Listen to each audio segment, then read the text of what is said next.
श्री लिंग महापुराण कथा अर्थात श्री रामलिंग महापुराण कथा। सर्व साधकांना आनंदाची बातमी।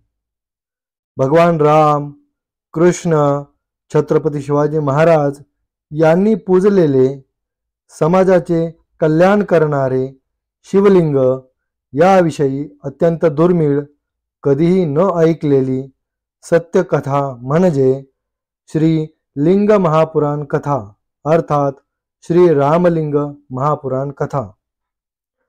साधक हो, VBK ट्रस्टचे श्री अमृतमंथनेश्वर कल्किदत्त मंदिर, पाषाणवाडी, शिरूर, घोडनदी, जिल्हा पुणे, महाराष्ट्र येथील पंडित चतुर्वेद सायंटिस्ट श्री वत्सवक्षा भगवंत परमहंस परिव्राजकाचार्य श्री काशी विश्वेश्वरानंद सरस्वती महाराज यांच्या अमृतवाणीत श्री लिंग महापुराण कथा अर्थात श्री रामलिंग महापुराण कथा दररोज सायंकाळी 6 ते 7 या वेळेत अवश्य लाभ घेणे।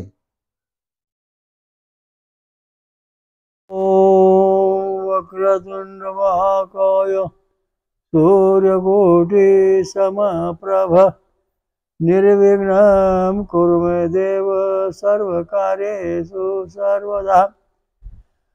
ओम गुरु ब्रह्मा गुरु विष्णु गुरु देवो महेश्वरा गुरु साक्षात् परम ब्रह्म तस्मै श्री गुरवे नमः।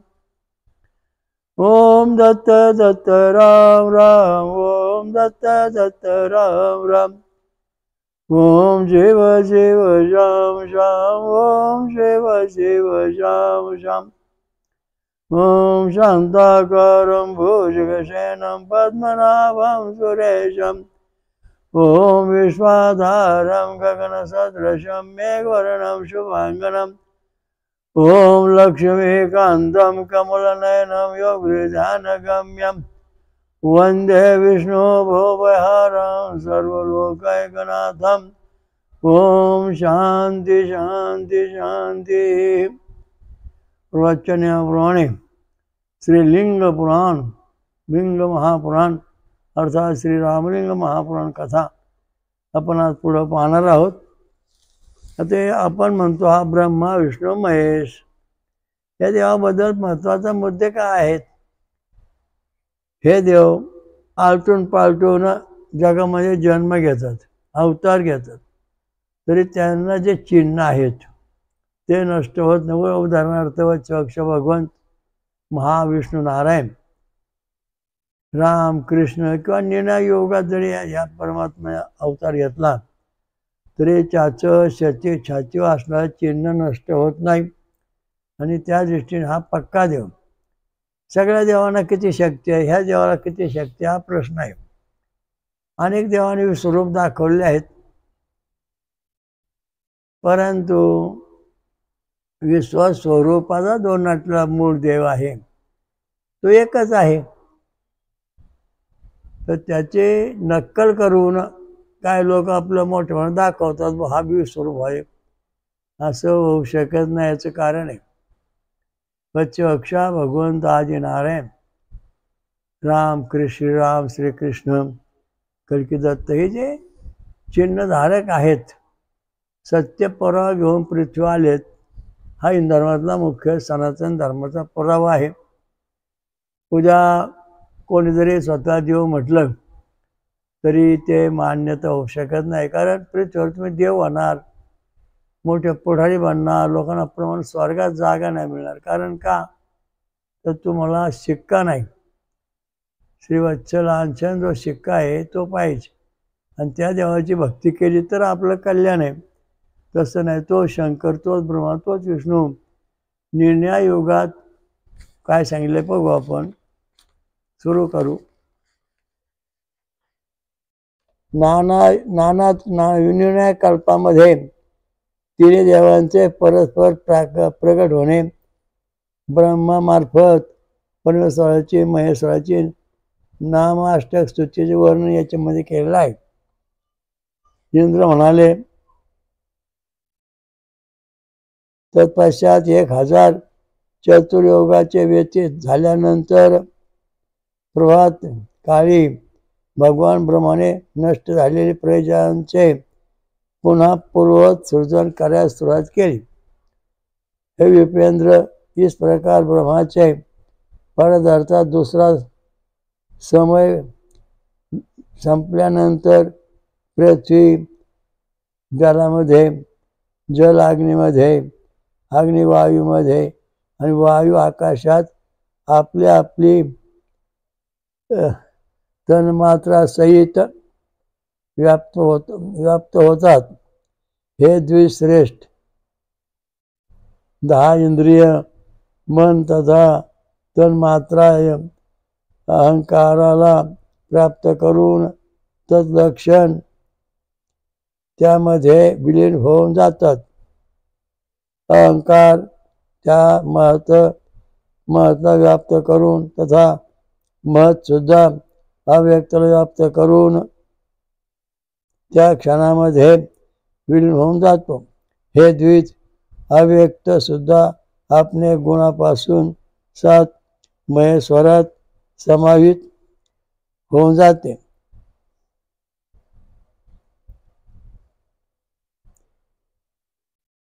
त्यानंतर पुन्हा परमपुरुष शिवापासून पूर्वीप्रमाणे सृष्टी पुन्हा होऊ लागते. आता याचं कारण असं आहे की आता आंब्याचं झाड आपण घेतलं. आता आंब्याच्या झाडाला आंबे आलेले आहेत आणि आंब्याची कोय आपण ठेवलेली आहे. आंब्याची झाडं जळून गेली आणि काही राहिलं नाही, फक्त कोय लावली, पुन्हा आंब्याचं झाड तसंच उगवलं. पुन्हा तसेच आंबे, तसंच आंबा, तसेच सृष्टी, तसेच जवारी तशीच योगयोगी तयार झाले. अशा प्रकारचे जग जसेचे तसं संपून पुन्हा तयार होत. त्यानंतर पद्मयोनी म्हणजे कमळामधला ब्रह्माने आपल्या मनापासून मानस पुत्रांचे निर्माण केले. या लोकांमध्ये जेव्हा प्रजांची वृद्धी होत नाही तेव्हा प्रजा वृद्धीसाठी स्वयं भगवान ब्रह्मा आपले मानस पुत्रांचे 7 महेश्वराचे निमित्त कठोर तप करतो. त्यात वर्षे प्रसवून ते महेश्वर शिवशंकर महेशिव त्यांची इच्छा समजून त्या पुरुष ब्रह्माला लारडापासून मध्य भागात भेदन करून मी आपका पुत्र हूँ, मी आपला पुत्र आहे आयुष्य म्हणून श्री पुरुष रूपामध्ये प्रगट झाले. म्हणजे आता या निर्णय कल्पात निर्णय सृष्टी आहे. सृष्टी तयार करता येत नाही म्हणून ब्रह्माने ब्रह्माच्या कपोळात छेद पाडा भेद केला आणि त्यातून प्रगट झाले भगवान शंकर. मी आपला पुत्र आहे ते म्हणले. स्त्री पुरुषाच्या रूपात प्रगट झाले. त्यांचे पुत्र ते महादेव अर्धनारी नट्य स्वर्ग रूपात अप्रत्यक्ष झाले. त्यावेळी त्यांनी जगद्गुरु ब्रह्मासहित सर्व काही जाळून टाकले.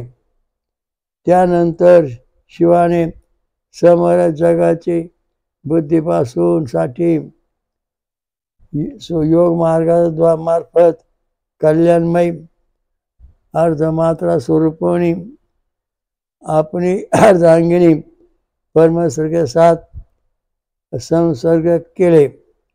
विश्वेश्वर विश्वात्मा परमेश्वर शिवाने त्या परमेश्वरी पासून विष्णू ब्रह्मा और पाशु प्राप्त अस्त्राचं सृजन केले. यासाठी ब्रह्मा तथा विष्णूला महादेवांचे अंशापासून उत्पन्न झालेले मानतात. त्या ब्रह्माला जारद, अंडज, पद्मज आणि भवांग काळ म्हणतात. मी आपल्यापासून हे संपूर्ण पुरातन इतिहास सांगितला. जब तक ब्रह्माचे परार्ध राहत आहे तब तक त्याचे ऐश्वर्य तथा तमगुणापासून प्रादुर्भूत त्यांचे वैराग्याचे विषयात मी संक्षेपात सांगतो.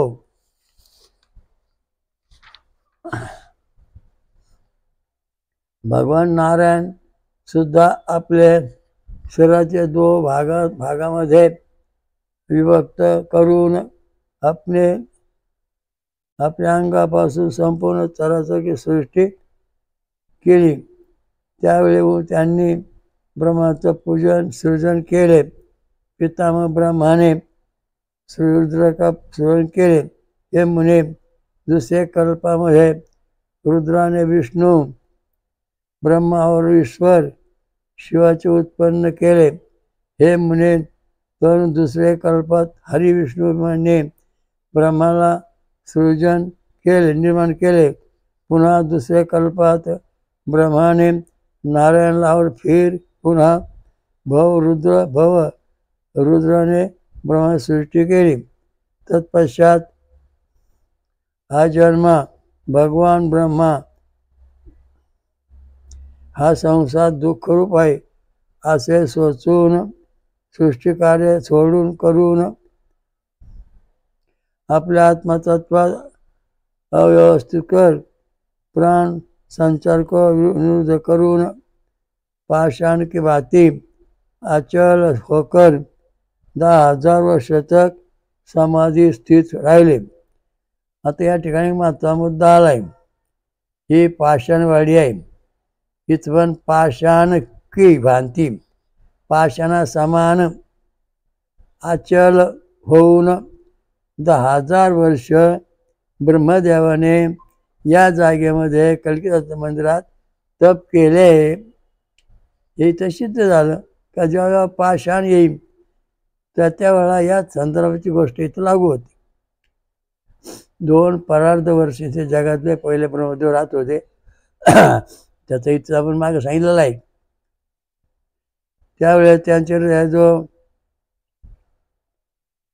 खालच्या बाजूला मुखवाला सुंदर कमल विराजमान होते व पूरक प्राणांद्वारा वायुपुरित होऊन विकसित होऊन उठले आणि पुन्हा कुंभक प्राणांद्वारा वायू विरुद्ध होऊन ऊर्ध्वमुखवाले झाले. तेव्हा त्यांनी परमेश्वराला त्या कमळाचे कर्णिकाचे माध्यमात स्थापित केले. तदनंतर आत्मनियंत्रण करने वाले संयम के द्वारा विशुद्ध आत्मा वाले तथा त्याप्रमाणे पूजनाचे योग्य ब्रह्माने ओंकार शब्दापासून संबंध रखने वाली अर्धमात्रा से पलीकडे जो नाद आहे उसे परे ब्रह्मसंज्ञक नाद स्वरूप मृणाल तंतु के शतभागाचे एक भागा में अवस्थित परम सूक्ष्म पीतवर्ण अग्निशिखा सदृश यम नियम आदि योगांग पुष्पांपासून द्वारा पूजनीय तथा अविनाशी ईश्वरला आपल्या हृदयात ध्यानावस्थित करून त्यांची पूजा केली. आता हे प्रत्ययोगामध्ये कधी ब्रह्मदेव अधिष्ठित होतो, कधी विष्णू, कधी शंकर, असेच तिने सगळं गौडबंगाल दाखवले. परंतु जो सहस्र शीर्षा पुरुषाक्षाक्षा हा जो आदिनारायण आहे हा कुठल्या युगात कशा रूपात जरी आला तरी त्याच्यातले जे मूळ स्वरूप आहे ते नष्ट होत नाही. त्यामुळे जग सृष्टी चालते, लक्षात ठेवा.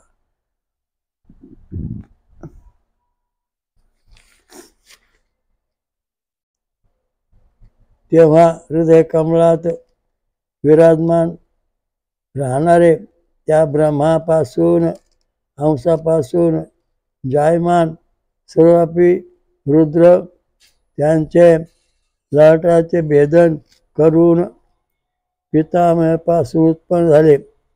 शिवाच्या हृदयापासून प्रादुर्भूत पुरुष रुद्र स्वभावता स्वयं दिले होते. अग्निके संयमापासून कारण लोहित रक्त करणे झाले. किंवा कालाकृती पुरुष रुद्र नील और लोहित वर्ण झाले. आता ते ब्रह्मदेव प्रभू रुद्राला नील लोहित असे म्हणू लागले. काल रूप भगवान रुद्र ब्रह्माजीपासून अत्यंत प्रसन्न झाले. हे महामुने तदनंतर विश्वात्मा पितामह ब्रह्मा नामाष्टक स्तोत्रापासून प्रसन्नचित्त विश्वात्मा भगवान रुद्र स्तुती करू लागले. ओम दत्त दत्त राम राम, ओम दत्त दत्त राम राम, ओम शिव शिव श्याम श्याम, ओम शिव शिव श्याम श्याम. आता याच्यामध्ये आपलं सरळ स्वप्न संबंधासारखे शास्त्र असे आहे. आदिनारायण सहस्र शीर्षा सहस्र हे शेषनारायण झोपले. त्यांच्या नाभीमधून कमळातून ब्रह्मदेव प्रगट झाले. नंतर त्यांच्या कपाळातून ईशान रुद्र महादेव प्रगट झाले. नंतर महादेवाच्या डाव्या भागातून पार्वती प्रगट झाली. पार्वतीच्या उजव्या भागातून राधा आणि डाव्या भागातून लक्ष्मी प्रगट झाली. आणि मग पार्वती शंकराला, लक्ष्मी विष्णूला, राधा कृष्णाला आणि लक्ष्मी आणि राधेपासून सावित्री गायत्री निर्माण ब्रह्मदेवाला अशी ही जगाची निर्मिती या ठिकाणी दाखवली आहे. आता याच्यामध्ये आपण लय विचार केला. अमेबा प्राणी जसा एकापासून दोन, दोनापासून चार, चारापासून 60 अशी सारा बरोबर तयार होतो. तेच तत्व पूर्वी एक पेशी एक तत्व एक जीव पेशी ओम याच्यापासून हे सगळं तत्व मानलेलं आहे. ओंकार बिंदू डोकं अर्धमात्रा हात एकाकार तीनाकार एकाकार छाती पाठ पोट तीनाकार पाय असे ओंकार हा एकाकार आहे.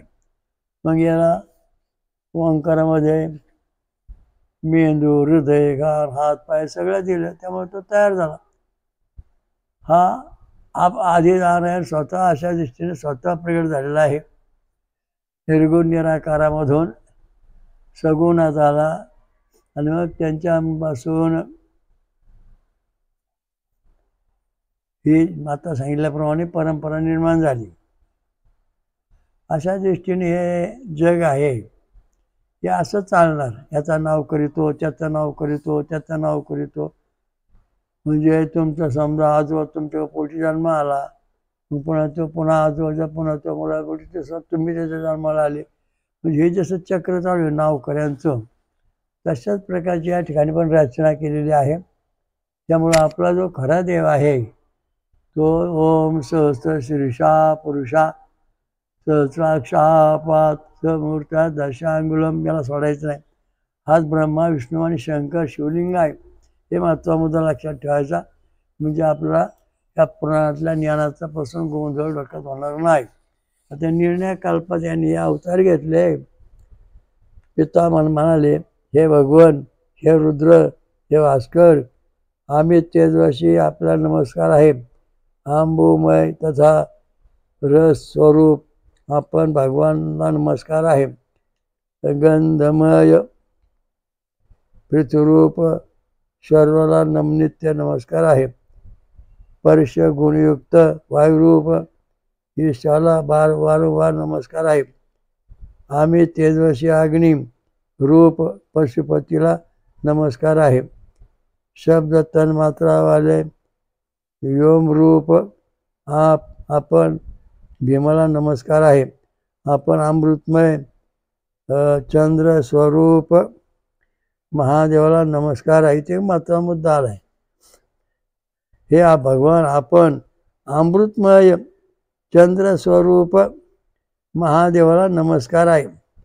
आता महादेवाने डोक्यावर चंद्र का धारण केला, इथे एक महत्त्वाचा मुद्दा उत्तर मिळतं आपल्याला. की चंद्रा जो अमृत आहे आणि ते अमृत आपलं कायम राहावं या दृष्टीने भगवंताने चंद्र आपल्या डोक्यावर धारण केलेला आहे. हा महत्त्वाचा मुद्दा आहे. कोणी म्हणते शरीराची आग झाली, अमुक झालं म्हणून चंद्र शांत होणार, चंद्र डोक्यावर ठेवला. आता हे कसं याच्याने त्याने आपल्या कल्पना मांडल्यातून सत्यसृष्टी अशी आहे. तर हा जो चंद्र आहे हे अमृतमय आहे आणि तो त्या अमृत सतत भक्तांना मिळावं यासाठी भगवंताने चंद्र आपल्या डोक्यावर धारण केलेला आहे. आपण कर्मयोगी यजमान रूप उग्राला नमस्कार आहे. जो मनुष्य समाहित चित्त होऊन पितामह ब्रह्माचे मार्फत रुद्राचे सांगितल्या या स्वतः पाठ करीन, ऐकन अथवा विप्राणस्तून ऐकन किंवा ऐकून घेईन, तो 1 वर्षात अष्टमूर्ती भगवान रुद्राचे सायुज्य प्राप्त करून होऊ शकतो.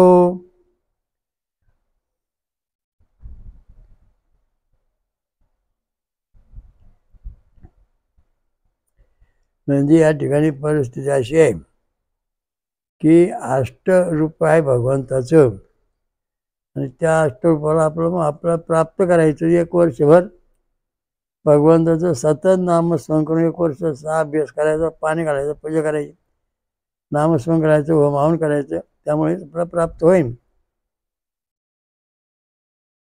पितामह महादेवाला पाहून तेव्हा सर्व 8 प्रकारचे विभक्त होऊन सुशोभित झाले. त्याचप्रमाणे सूर्य, चंद्र, अग्नी प्रकाश करणारे लागे. पृथ्वी, वायू, यजमान रूप पुरुष, जल तथा सर्वव्यापी गगन आपल्या आपल्या गुणधर्मापासून समन्वित झाले. त्यावेळेपासून ईश्वराला अष्टमूर्ती या नावाने ओळखू लागले. म्हणजे प्रत्येक योगात देवाने अवतार घेऊन आपली निर्णय पद्धत दाखवली आहे. तेव्हा प्रत्येक योगामध्ये सृष्टीत असताना विशेष प्रकारचं ज्ञान प्रगट केलेलं आहे. 4 अष्टमूर्तीपासून अनुग्रहापासून ब्रह्माजी पुन्हा सृष्टी रचायला लागले. या संपूर्ण जगाचे सृजन करून पुन्हा दुसऱ्या कल्पात 1000 युगपर्यंत चराचर संसाराचे सुप्त होऊन झाल्यावर भगवान ब्रह्माने प्रजांची सृष्टी करणे संसारपासून अत्यंत पूर्वतप आरंभ कर दिले. तपश्चर्याशिवाय कुठल्या गोष्टी मिळत नाही, हा महत्त्वाचा मुद्दा दिलेला आहे. याप्रमाणे तप करून ब्रह्माला जेव्हा कोणी सफलता प्राप्त झाली नाही तेव्हा दीर्घकाल तक तप केल्यापासून उत्पन्न दुःखाचे कारण पुणे क्रोध आला. तम क्रोधाविष्ट उद्भ्रमाके नेत्रापासून अश्रुबिंदू गिरायला लागले. त्यानंतर त्या अश्रुबिंदूपासून भूत प्रेत प्रादुर्भूत हो गए आले. म्हणजे ब्रह्मदेवाला राग आला, क्रोध आला आणि त्याच्या मग डोळ्यातून अश्रू आवळाले. भूत प्रेत ही निर्माण झाले सृष्टी. त्यावेळी सर्व भूत प्रेत ईशाचरांचे पहिले उत्पन्न होऊन पाहून हा जन्म तथा परम आश्रयशाली भगवान ब्रह्मा आपल्याला कोसळू लागले. त्यामुळे भगवान पितामहाने कोपाविष्ट होऊन आपले प्राण दिले, सोडून दिले, ते त्याग केला. तत्पश्चात त्या पर्वपासून मुखापासून उदयकालीन सूर्यापासून समान कांतीवाले अर्धनारी स्वरूपात होऊन प्राणमय रुद्र प्रगट झाले. तेव्हा ते आपल्याला 11 स्वरूपात विभक्त करून व्यवस्थित झाले. त्या सर्वात्मा रुद्राने आपले आदेश अंशे कल्याणकारिणी उमाला आविर्भूत केले.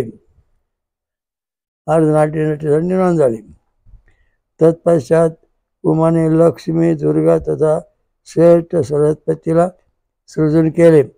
पुन्हा तिने वामा, रौद्री, महामाया, कमलापासून समान नेत्रवाली वैष्णवी, कल्पविकर्णी, काली, कमलवासिनी, जल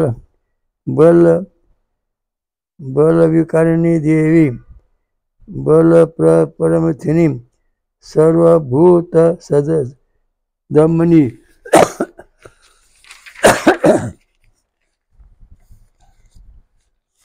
स्वभूत दमनी आणि मनोन्मेषास निर्माण केले. अशा प्रकारे त्यांनी अन्य बहुत पशु हजारो स्त्रियांची सृष्टी केली. तेव्हा तीनों लोकांमध्ये स्वामी परमेश्वर महादेव समस्त रुद्र तथा उन देवींके बरोबर सर्वात्मा ब्रह्मा के समक्ष खरे झाले उभे राहिले. तद ब्रह्मपुत्र दयालु महेश्वर शिवाने त्यास मरे हुए परमेश्वर भगवान ब्रह्माला पुन्हा प्राण प्रदान केले, जिवंत केले. जेव्हा प्रभू शिवने ब्रह्मामध्ये आत्मस्थित प्राणाचा संचार केला तेव्हा काही चेतनायुक्त देव पाहून भगवान रुद्र अत्यंत प्रसन्न झाले. त्यानंतर महेश्वर शिवाने ब्रह्माजीपासून हे श्रेष्ठ वचन म्हटले, हे देव धैर्य घेऊ नका. हे महाभाग, हे वीरांची, हे जगद्गुरु, मी आपणात प्राण स्थापित करून दिले आहे.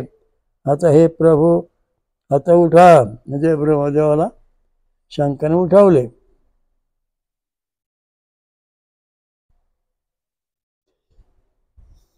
तेव्हा त्याचे स्वप्नभूत मनोगत वचन ऐकून पितामह प्रचित्त झाले.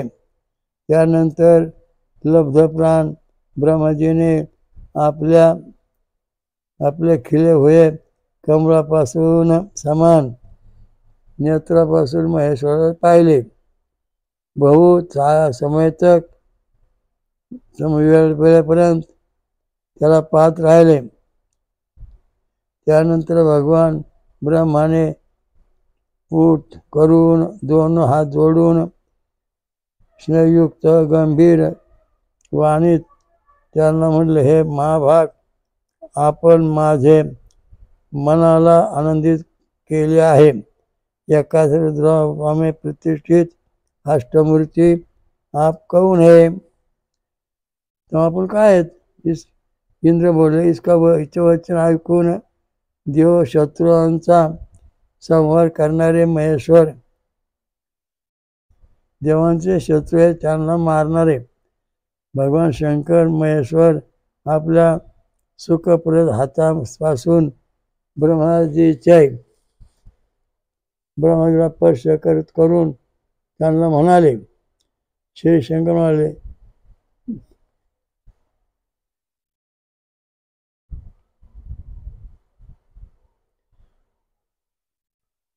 मला परमात्मा आजन्मा माया समजा सामने उभे राहिले. हे रुद्र, आपली रक्षा करण्यासाठी आलो आहे.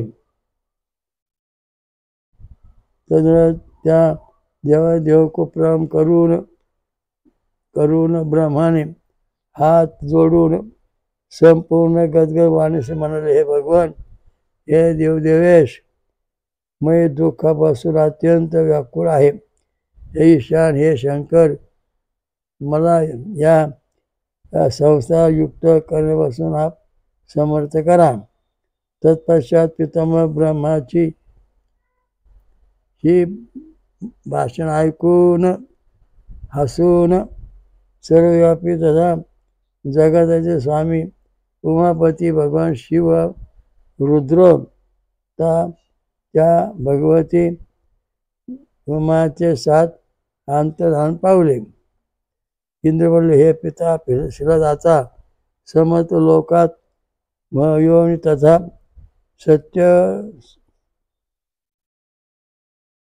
सत्य मूर्तिरहित पुरुष सर्वचा दुर्लभ आहे. माणसं मरणार, कधीच जगणार नाही, दुर्लभ आहे. या इथेपर्यंत हे ब्रह्मा मृत्युयुक्त आहे, ऐसे जाना. किंतु जेव्हा दिवस भगवान रुद्र प्रसन्न होत जातील तेव्हा आपल्यासाठी मृत्यू तथा आयुष पुत्र दुर्लभ नाही आहे, म्हणजे ते आपल्याला अमरपणा देतील. मी विष्णू तथा महात्मा ब्रह्मा विश्वी मृतहीन तथा अयोनित पुत्र देणे में असमर्थ आहेत. सैरादी म्हणाले, नंदी मला अशा प्रकारे विपंद्रापासून म्हणून तथा त्याप्रमाणे अनुग्रह करून हे दयाळू इंद्र देवतापासून 7 श्वेतवर्णवाले ऐरावत पद आरूढ होऊन गेले.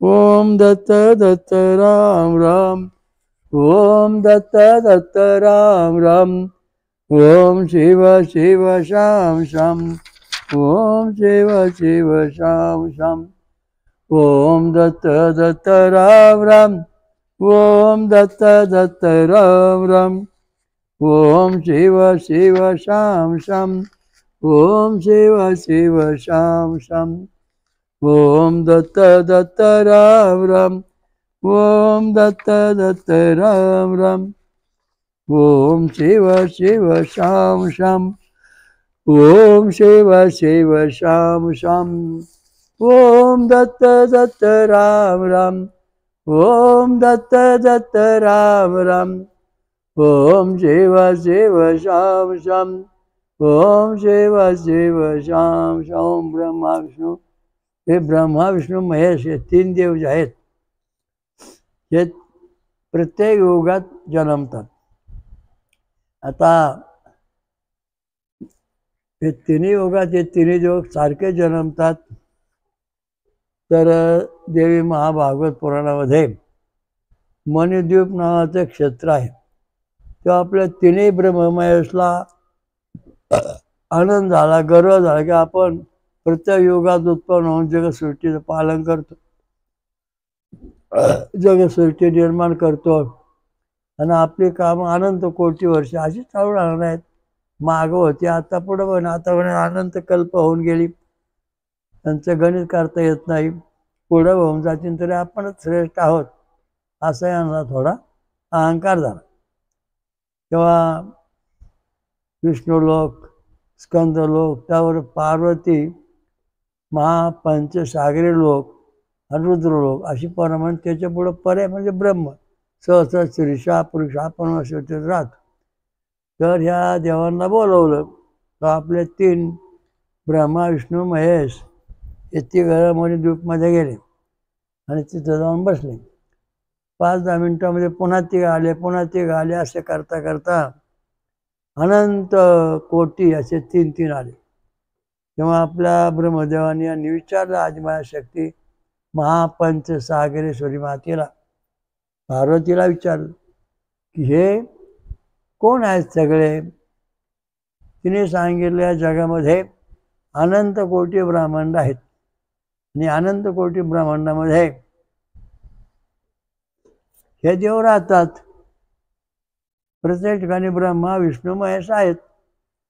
तसं प्रत्येक गावात सरपंच मेंबर, प्रत्येक तालुक्यात आमदार आहे, प्रत्येक जे आमदार 6 तालुक्यात खासदार आहे. हे जशा सगळ्या निवडणुका आहेत तशा प्रकारची इथं सुद्धा निवडणूक झाली 3 आहेत. मग थोडं बसले, मग काय झालं, मग दाशी आल्या डोक्यावर खूप मोठं अशी गठोडी घेऊन. आणि सगळं ठेवले आणून तिथं मणिद्वीपमध्ये. तेव्हा आपल्या देवाने विचारलं, जगदंबे हे काय आहे, ही गठुडी कसली? तेव्हा ते जगदंबेने सांगितलं की जगामध्ये अनंत कोटी ब्रह्मांड आहेत.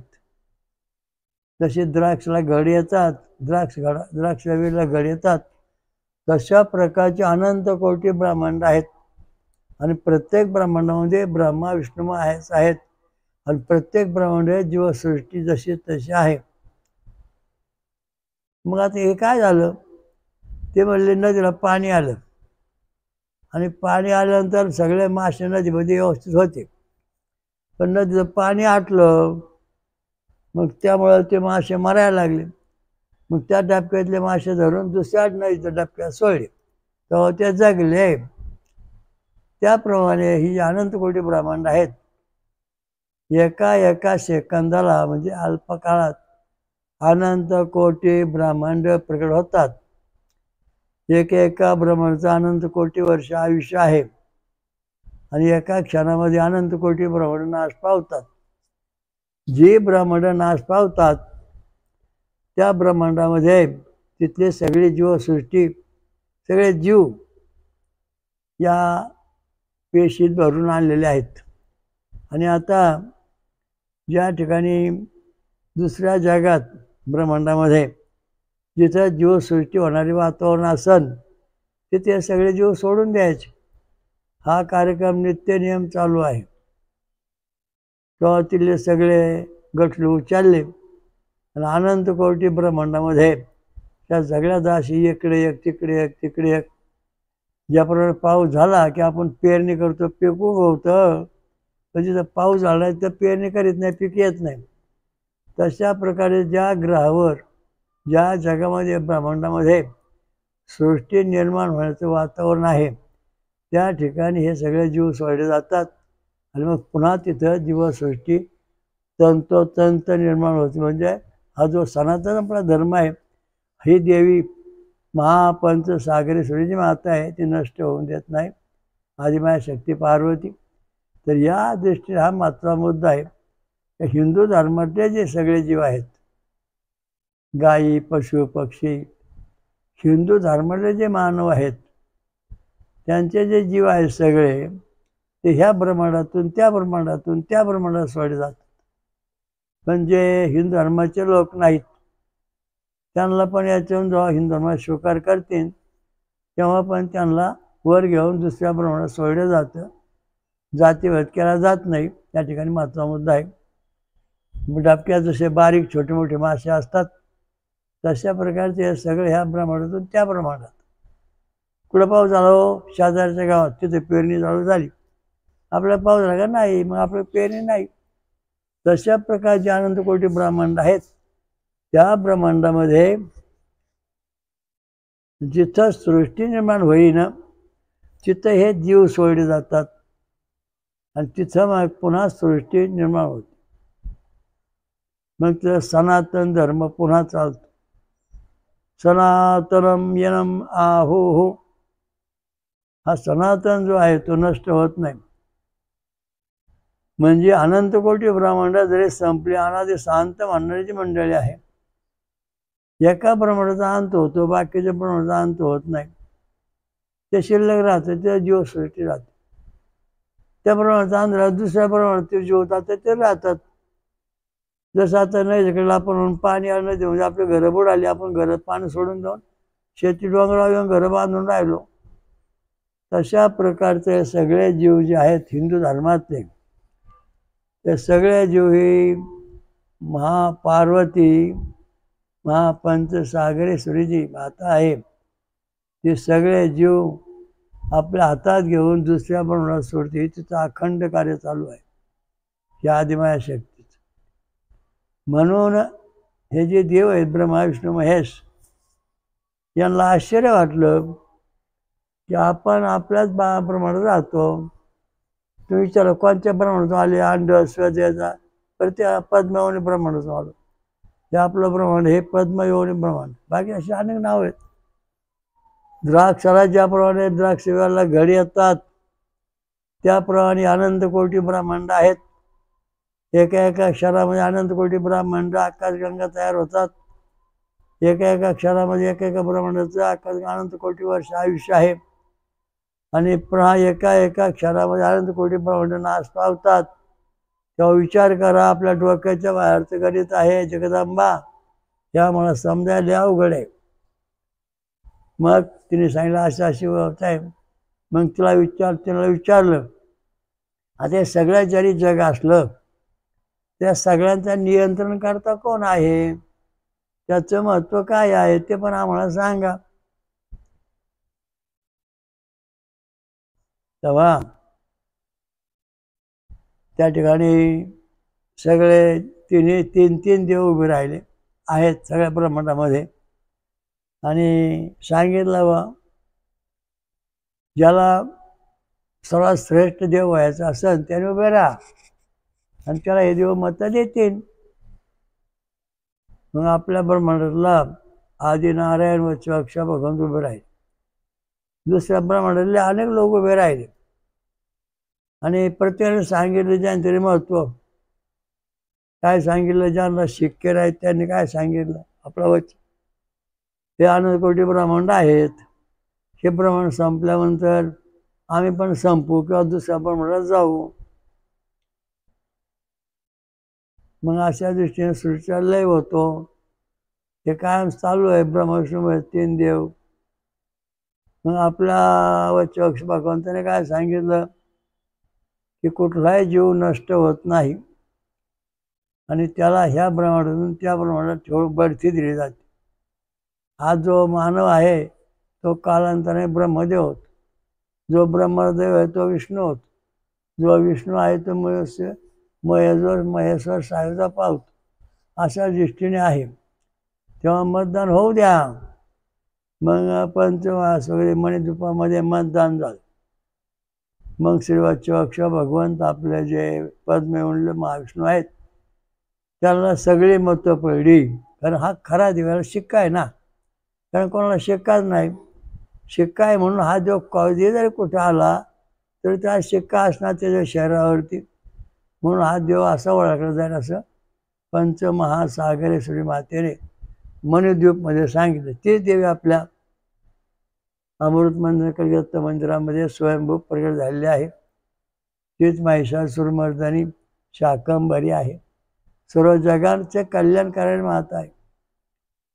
आणि वस्तुस्थिती म्हणजे आदिनारायण जो भगवान आहे त्याला मदत करणारे आहे. कलौ कल्की प्रियाय नमः असं देवी सहस्रनामामध्ये सांगितलं आहे. कलौ कल्की प्रियाय नमः.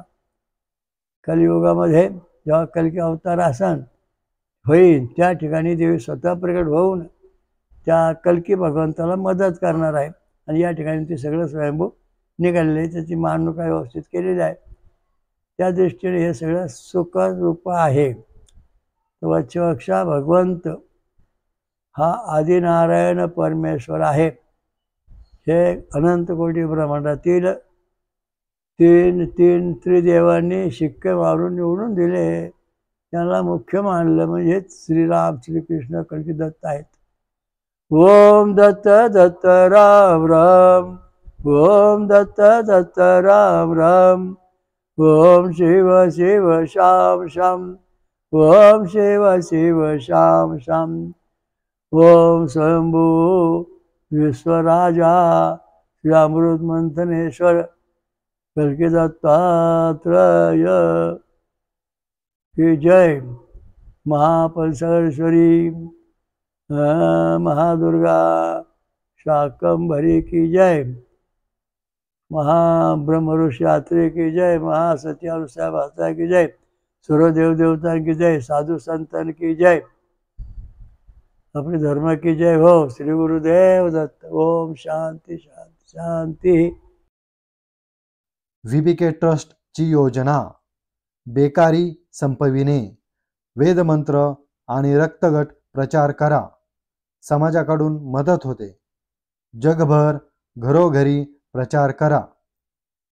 अधिक माहितीसाठी पुढील पत्त्यावर भेट देणे किंवा संपर्क साधणे. VBK ट्रस्टचे स्वयंभू विश्वराजा श्री अमृतमंथनेश्वर कल्किदत्त मंदिर, पाषाणवाडी, शिरूर, घोड नदी, जिल्हा पुणे, महाराष्ट्र. हरिओम दत्त.